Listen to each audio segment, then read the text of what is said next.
Season of the Deep is coming next week, and Bungie just put out a thick article revealing all the exotic weapon changes that'll be dropping with the launch of the season. There's plenty of interesting changes coming in Season 21 as well, like the introduction of an auto melee feature. I'll let you read about those on your own if you want, link to the full article down below. But yeah, the exotic changes and the weapon perk changes are what interest me the most, so why don't we dive right in. Certain exotics are getting a nice quality of life update in the reticle department. Probably doesn't sound that great on the surface, but it may actually help you a lot in-game, because the reticle change gives you important info depending on what exotic you're rocking. For example, charge meters are getting added to the reticle for Devil's Ruin, Salvation's Grip, and Grand Overture, basically so you'll be able to see visually how close you are to a full charge rather than having to go on audio cue alone. Likewise, a perk counter will be added for Quicksilver Storm for the grenade count, Ace of Spades for the Memento Mori shot count, Lumina for the Noble shot count, and Traveler's Chosen for the Gathering Light stack count. A progress meter will be added for the Manticore, and a perk active indicator will be added for Hawkmoon, Aegir's Scepter, Teraba, Touch of Malice, Cryosthesia, and Trinity Ghoul. Oh, and a charge meter and perk counter will be added to the Vex Mythoclast. All of that sounds really good to me. Devil's Ruin happens to be one of my favorite for fun exotics, and it's always kind of annoyed me that there's no visual indicator on the HUD showing my current charge when I'm trying to charge up the gun. I mean, at this point, I kind of know when it's fully charged based on feel alone, but still. And if you're wondering, hey, what's the point to this? Ace already tells you how many Mori shots you have in-game on the HUD. And that is true, but the more you think about it, it makes sense to have that right by your reticle and not shoved down into the bottom left-hand corner. Especially when you think of how quickly the HUD floods up with other info mid-game. It's all crammed down in the bottom left corner, really irritating visually. Keeping it right where your eyes already are when using the gun is a good idea to me. Moving on to individual exotic changes. Eyes of Tomorrow is getting changed so it feels more rewarding to use on groups of enemies. Killing 4 targets with 1 rocket volley will now refund 1 ammo. Actually, kind of a big glow up for the Eyes of Tomorrow, because remember, pulling the trigger just 1 time and firing all those mini rockets will only cost you 1 ammo to begin with. In theory, you could clear out a bunch of ad waves over and over without ever having to use more than just 1 ammo from your rocket launcher. Kind of funny to think about an exotic power weapon used for ad clear, but oh well. Graviton Lance. Because Bungie feels the weapon is very back-loaded, aka literally all the benefits come from the final bullet in the 2-round burst, they're tweaking it to not feel that way as much. They're using the Revision Zero 2-burst mode feel as kind of a guideline for new Graviton. The rate of fire is jumping up from 257 to 300, they're reducing the burst delay, and the damage is getting adjusted too. The first shot is now going to do much more damage, but the second shot will do less, but it'll still hit harder than the first bullet in the shot. I kind of like this change because I enjoy the feel of the Revision Zero 2-burst fire mode, and thinking of that weapon feel combined with what Graviton Lance normally does, i.e. fun void explosions, yeah,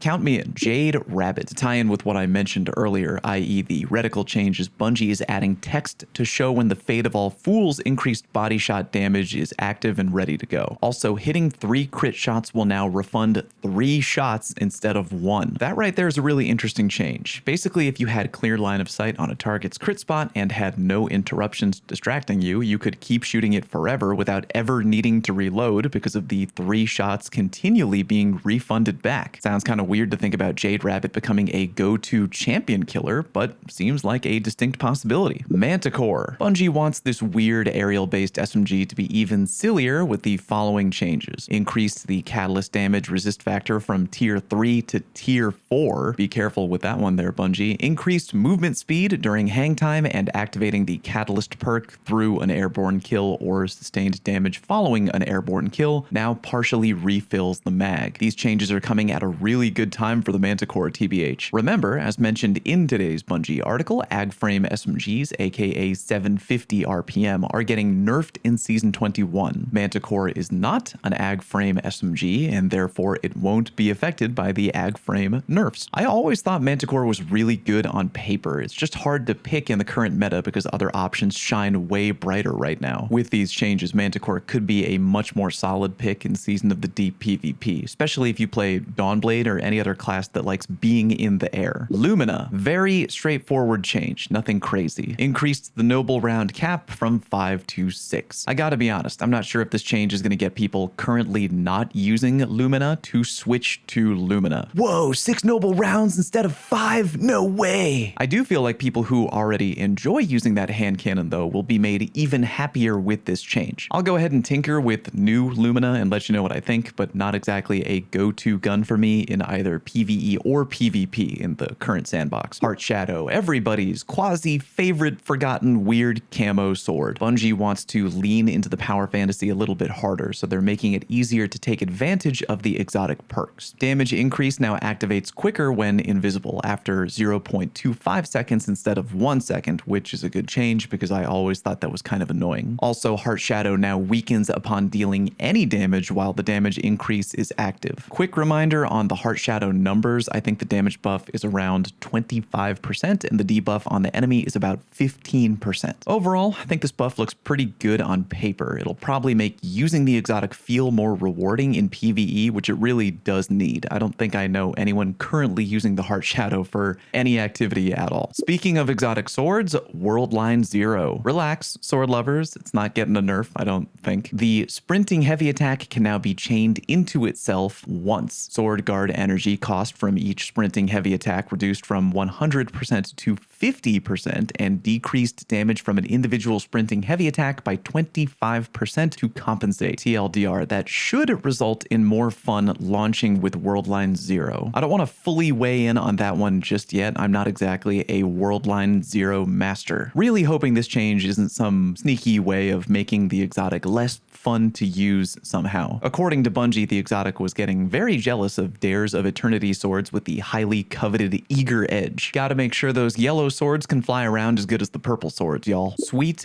Business, which apparently was not goofy enough, will now fire an explosive round every 20 shots fired.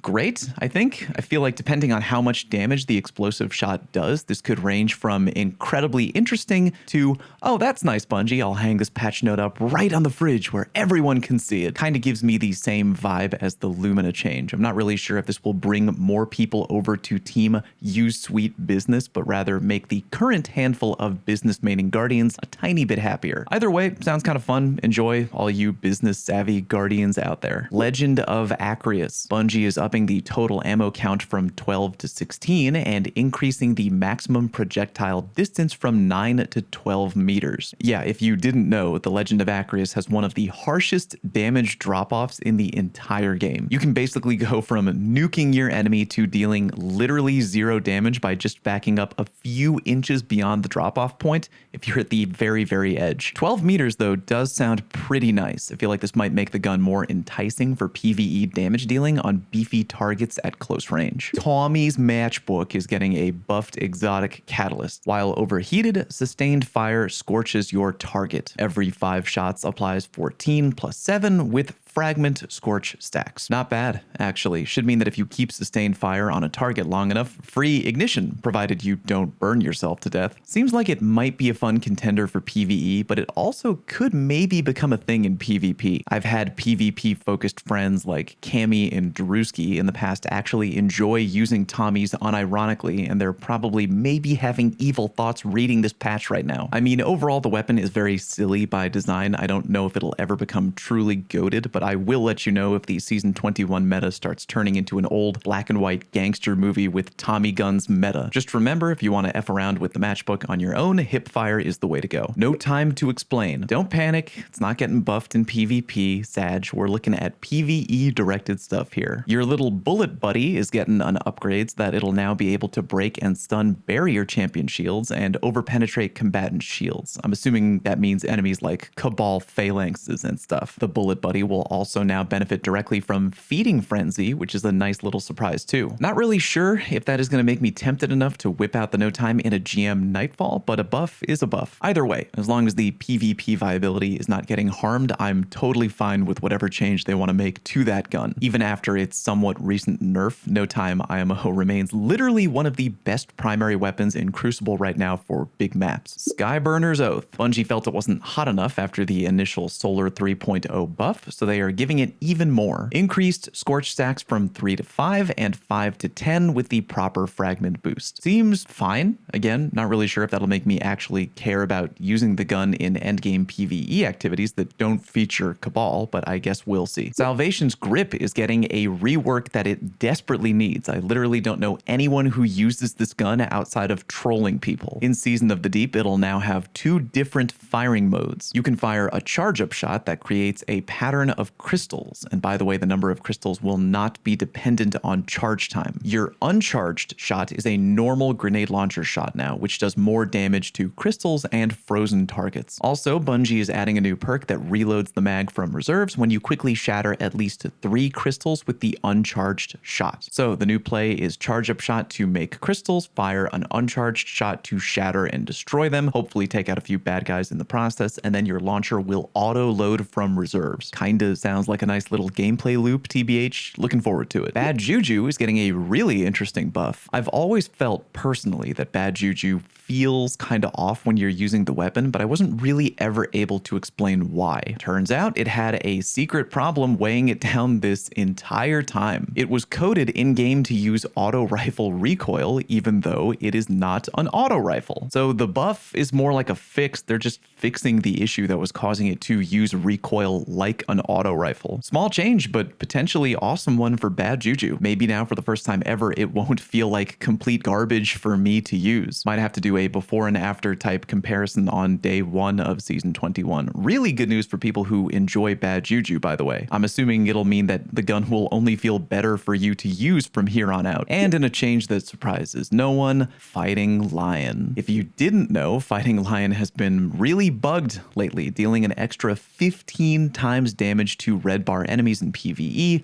making it a completely goated weapon. The issue that has been causing the Lion to become the king of the jungle is expectedly getting tweaked. Bungie mentions it'll still deal the extra damage to PvE enemies granted in the recent exotic primary buff, but that is it. No more insane over-the-top damage. Sag. Thunderlord. T-Lord had a big popularity boom with both the exotic catalyst and the Season 20 machine gun buff. Turns out part of that popularity was due to a bug that allowed lightning strikes at a higher frequency than intended when paired together with a divinity bubble. Ruh-roh. That issue has been fixed, and now you'll deal just the normal amount of crits to a divinity bubble and not a glitched 2. Not gonna lie, big Fs in the chat for all the LFG raiders out there who have just been kind of coasting on easy peasy, very straightforward Thunderlord damage. Definitely a bummer for them, but the good news is that T-Lord was never the best damage dealing option out there anyway. Hope y'all have a good rocket launcher laying around somewhere. Might want to dig that up. Winterbite. Winterbite is a weapon that Bungie has repeatedly struggled with getting in line. They're apparently now fixing the exploitable damage bug, and I'm not gonna lie, we've all kind of heard that before. I'm sure it'll really actually get fixed this time, but I do reserve the right to laugh very loudly if it remains broken at the beginning of Season 21. Kind of reminds me of that Simpsons meme where Moe keeps throwing Barney out of the bar. Moving on to updated weapon perks. Fragile Focus has a change I'm really interested in. The perk bonus will now last until your shields are popped, and then returns when your shields have regened up to 100. That is kind of awesome. The big reason I've held off on using Fragile Focus is that in its current state, especially in PvP, is that the second you take any damage, the benefit immediately goes away. So really, it's only going to benefit you when you're shooting people who either don't know you're there or who are focused on a different enemy. And I mean, really, if you're shooting a guy who already isn't engaging with you, you don't really need a benefit against that guy. You already have an advantage. Or like with a shotgun, I definitely want more range on my shotty for free, but if I'm closing the gap on a guy, he's 100%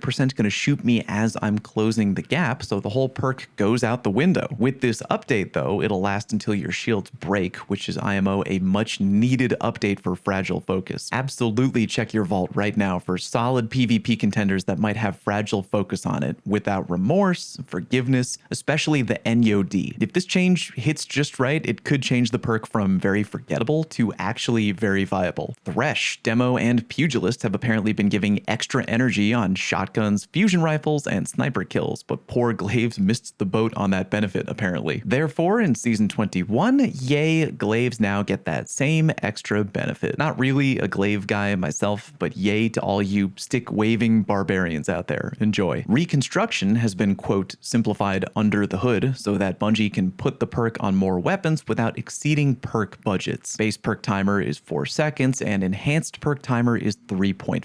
TLDR, expect to see the very fun weapon perk Reconstruction on more weapons beginning in Season 21. Finally, we have Shoot to Loot, and this one is looking kind of wild. The perk is being updated to pick up not just ammo, but orbs of power too. In its current iteration, apparently it'll only work on direct hits though. In the future, however, Bungie mentions they are going to add the ability for orbs to be picked up with weapon detonations too. Really like that update. Being able to shoot and pick up orbs of power across the map sounds great and will mix up the vibe in PvE activities for sure. One last important weapon related note from Bungie at the end mentions their upcoming changes to weapon zoom. They mentioned that weapons with lower than normal zoom values for their archetype will have their damage fall off buffed, and weapons with higher than normal zoom values will have their damage fall off reduced. This will only apply to damage fall off. They will also make a pass on the base damage fall off ranges for several types of weapons to make sure that weapons that relied on having a higher than average zoom aren't left in the dust. A lot of big changes coming in Season 21. I think out of every change listed here, I'm probably looking forward most to Shoot to Loot, Fragile Focus, and maybe Graviton Lance if I had to pick a top 3. Let me know down in the comment section if there's any changes coming that you're actually looking forward to, or if there's any you're worried might become broken. Would love to hear from you. Ring the notification bell and subscribe so you don't miss any upcoming content from me during Season of the Deep and beyond. Thank you very much for watching, and I'll see you on stream.